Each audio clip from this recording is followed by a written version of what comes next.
I know I said I wouldn't touch another Call of Duty title for a while, but I was playing World War II recently for a very short period of time and thought to myself, man, I really wonder what's going on with World at War. I always loved that game. Decided, well, if I was going to play it again, why not make an episode of a Is It Still Playable at the same time, kind of like, killing two birds with one stone. So I did, and I was kind of shocked as to what I found. Well, first off, the player base has dwindled to really next to nothing in this game, unfortunately, and where others that I've covered, you're limited to maybe 3-4 game modes tops. Here you're looking at TDM and maybe War. Not even Domination, which is surprising since it's always been a hugely popular mode for Call of Duty. I was shocked and blown away that there was still people playing War, which has always been by far my favorite game mode across all of the Call of Duty games. Anyway, because that player base is so small, you end up facing the same handful of enemies over and over again. So if there is someone that is pissing you off on the enemy team for whatever reason, and you end up rage quitting, well, just know that you're more than likely going to jump back into the same exact game. So in a way, there's almost no point in rage quitting unless you just turn off the game entirely, or I guess you're lucky enough to join or host a separate lobby. A day later, after filming gameplay footage for this video, I decided to jump on again around maybe 9-10 o'clock in the morning, and you know how many people were playing? 24. And all of them were in Team Deathmatch. So yes, time of the day obviously affects this one greatly. You're either gonna find some people or piss all. I didn't have any problems connecting to matches even with that small player base, shockingly enough. Yeah, there were a few times the lobbies were small and had to fill up, but it didn't exactly take that long. As far as lag, well, it's not like it ever went away. Unless you are the host, you're usually going to be rocking a 3 to a 2 bar connection, depending on various factors, of course. There were times where the lag was flat out just atrocious, but more often than not, I would say the connection and lag overall were tolerable at best. Now, hackers, the typical subject when it comes to these older Call of Duty games. Well, the last time I played this game, many a moon ago, it was riddled with them. I had to struggle to get across one lobby where there wasn't a hacker around. In 2022, at least on the PS3, throughout the 3-hour period I played and recorded, I did not come across one single hacker, at least that I was aware of. However, the very next morning, as I mentioned before, I decided, you know what, I'm going to play more of this game because I had a lot of fun with it. Didn't even think about recording, since I had more than enough footage for this video, so really, why would I? The third and final match I played, I came across a hacker on the map CeeLo in Team Deathmatch. The dude was on the enemy team, under the map, by the bridge, with an LMG getting kill after kill. I wanted no part of it, so I left, not even realizing I was the host. So the match ended. Well, evidently that was enough to set this guy over the edge. Ended up turning off my PS3, coming back to it maybe 8 hours later to multiple messages from the hacker exposing my IP address, what internet provider I had, and even saying the dreaded bye-bye Wi-Fi.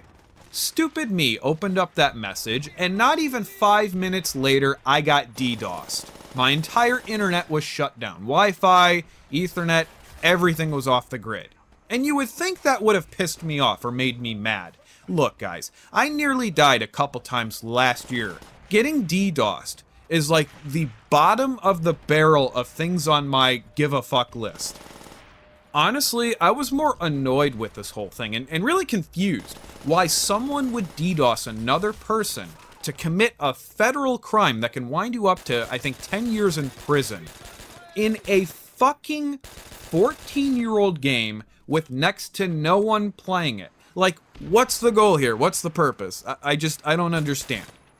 Anyway, I got my internet back and working in a matter of, 20, 30 minutes maybe, and a simple phone call, and everything was done and great.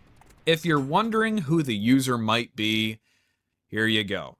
So if you come across this cocksucking man-child, just avoid him as much as possible, or even block him like I did. This isn't even the first time I've even been DDoSed or received death threats. Hell, back in the day, there wouldn't be a day that went by where some rat bastard sent me some sort of hate mail or death threat. That's just a small part of why I really don't bother with online games much these days, to be brutally honest with you. I know I'm going off the subject here, and I must apologize for that. Anyway, let's move on. You know, I've always loved this game. I can admit it's not the best Call of Duty title out there, and it has quite a lot of flaws and annoying things about it, but I still love it. It has such a charm about it. Yes, quickscoping and sniping in this game in general is as common as ever. Yes, the MP40 is still disgustingly overpowered and used very often. But the maps are well balanced and the game is well made for the most part. And the whole thing with the tanks never really once bothered me because they're really stupid easy to defeat, despite what others may say or tell you. Even with some of the quickscopers I played against, they played the objective. It's not like back in the day when I would play this or really any Call of Duty, where quickscopers would just dick around and grabbing sick kills to grab for their YouTube channel. No, shockingly enough, they played the game like any other competent player. It was almost refreshing to see. You may be wondering if people are even still playing the Nazi Zombies mode online, and, well, yes, actually they are. But only on 2 maps, one of which is a DLC map. Again, no problems connecting here. In fact, my connection on Zombies was almost significantly more stable than that of its regular multiplayer. I've never been much for Zombies myself, unless playing with a group of friends and chatting on the mic with them, but hey, you know, it's still around if anyone is really all that interested. Campaign-wise, no. No one is playing this game co-op anymore online. As always, here's a short little gathering of gameplay footage with no commentary, and then once that is done, we're gonna wrap things up.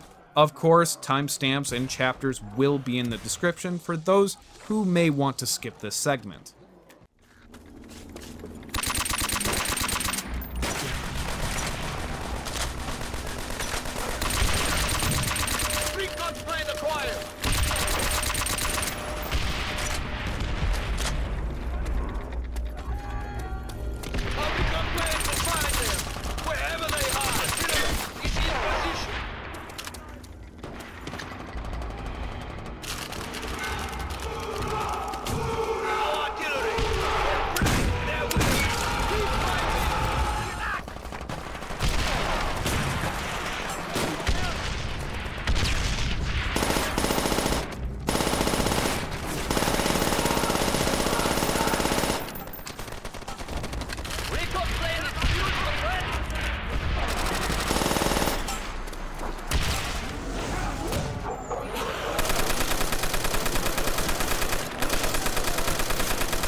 So of course that brings us to the big question.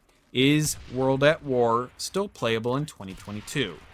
Technically, yes, but I'm very hesitant to give it my stamp of approval because of how low amount of players there are in this game, and the likelihood of coming across that hacker who's just gonna DDoS you even if you blow a fart in his general direction. So it's like, okay, if you can avoid the possible hackers and get into a lobby with a half-decent connection, then yes, it's very much playable and still very enjoyable. And I would tell you that if you do decide to jump back onto this game, you might want to do it now before you never have that opportunity again. I don't know how much longer this game is going to survive before there's just simply no one playing it, at least on the PS3 version of this game. So that's going to wrap things up here, everyone. Thank you all so much for watching. As always, leave a suggestion down in the comment section if you have a game that you might want me to possibly cover in the future. I hope you all have a great day, and I will see you next time.